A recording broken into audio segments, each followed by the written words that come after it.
به نام خداوند جان آفرین، حکیم سخن در زبان آفرین. خداوند بخشنده دستگیر، کریم خطابخش توبه پذیر. رحیمی که هر کس درش سر بتافت، به هر در که رفت هیچ عزت نیافت. دوستان گرامی قدر، موضوع امروزه ما در باره یکی از عالمان دین، یکی از قهرمانهای شریعت الهی که با تقوای خود، با ایمان خود در عالم مشهور گشته است، این هم باشد امام بزرگ امام سفیان ثوری است که انشاءالله از حیات این عالم دین، این دانشمند عالم اسلام کمی هم باشد بر سمع شما میرسانیم. امام سفیان ثوری سال 97 هجری به دنیا آمدند و سال 161 هجری دنیا را پدرود گفتند. عمرشان 64 سال. حالا ببینیم دوستان گرامی قدر که در 64 سال عمر خود چه مقدار توانستند که برای عالم اسلام خدمت کنند و از سبب آن که از خداوند زیاد می ترسیدند، از خداوند خوف داشتند و تقوا داشتند، زاهد اصل خودشان بودند. یکی از با تقواترین ها این بود که خداوند او را مشهور گردانید و در تاریخ نامش به خط زرین نوشته شد. دوستان گرامی قدر، هر یک مسلمان باید کوشش کند که در زندگی برای ملت مسلمان خدمت‌های را انجام بدهد تا اینکه بعد از مرگش هم از او استفاده کنند و ثوابش به اون برسد. دوستان گرامی قدر، ببینیم که امام سفیان ثوری یکی از عملهایی که او را مشهور گردانید این بود که میگوید هر حدیثی را که از پیامبر خدا صلی الله علیه و سلم میشنیدم او را عمل میکردم و اگر چندی که یک مرتبه هم بود. در برابر این که علم داشتن، علم می آموختن و علم آموزیشان از خورده تا به وقت مرگ دوام یافت و هر حدیثی رو که میگوید ما از پیامبر صلی الله علیه و سلم شنیدم، در برابر شنیدن عمل کردم.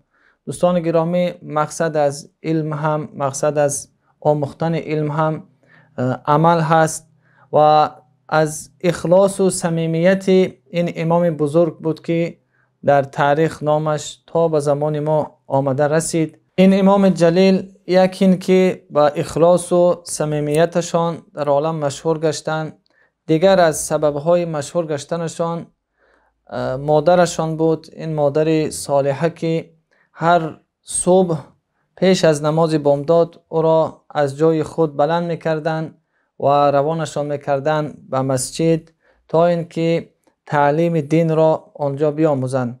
چه خوشا بر آن مادرانی که صبح فرزندان خود را بلند میکنند به خاطر نماز و به خاطر آموختن دین الهی و زیباست که فرزند علم اسلام را بیاموزد و برای پدر و مادر و برای جامعه خدمت کند و ثوابش معلوم که تا وقتی که از علم او استفاده کرده می شود هم به خود اون می رسد و بر مادر اون که این خدمت ها را برای فرزند خود کرده بودند. ببینیم که هر صبح مادرشون او را بلند میکردن و روان میکردن به سوی مسجد و این نصیحت را میکردن که چند حدیث را بیاموز، همون مقداری که عمل کردنش را هم فراموش نکنی. این مادر سبب شدن که فرزندشان به این درجات رسیدن. دوستان گرامی قدر، در این روزها و ساعتهایی که ما قرار داریم، برای هر یک من و شما ضروری است که از حیات چنین قهرمانهای خود، از حیات چنین دانشمندانی که از خورده تا به وقت مرگ علم جستند، دانش جستند و عمل کردند و برای دیگران این را رسانیدند. دیگر از فضیلت هایی که این امام دارا هستند، خیلی از سخنهای زیبایی را که برای ملت ها، برای عالم اسلام گذاشتند که تا به امروز از این گفته های امام استفاده کرده می شود. علما درباره این امام می فرمایند که امیر المؤمنین در علم حدیث بودن، یعنی شاه در علم حدیث. علم حدیث رو خیلی زیاد قدر و قیمت میکردن و احادیث پیامبر صلی الله علیه و سلم رو حفظ میکردن و به این احادیث پیامبر خدا عمل میکردن. دوستان گرامی، این یک ذره بود از حیات این امام جلیل.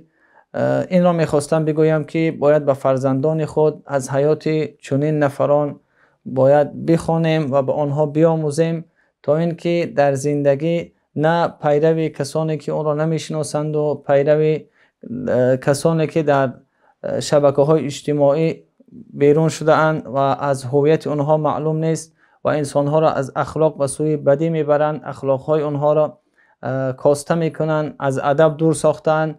بلکه بیاییم به این گذشتگان خود بفخریم، زیرا اینها هم دنیا و هم قیامت خود را آباد کرده بودند و سعادتمند زندگی میکردند. و برای هر یک ما ضروری است که بیاموزیم و به فرزندان خود این آموخته خود را برسانیم تا این دنیا و قیامت آنها را آباد بگردانیم. باقی در امان الله باشید. السلام علیکم و رحمت الله.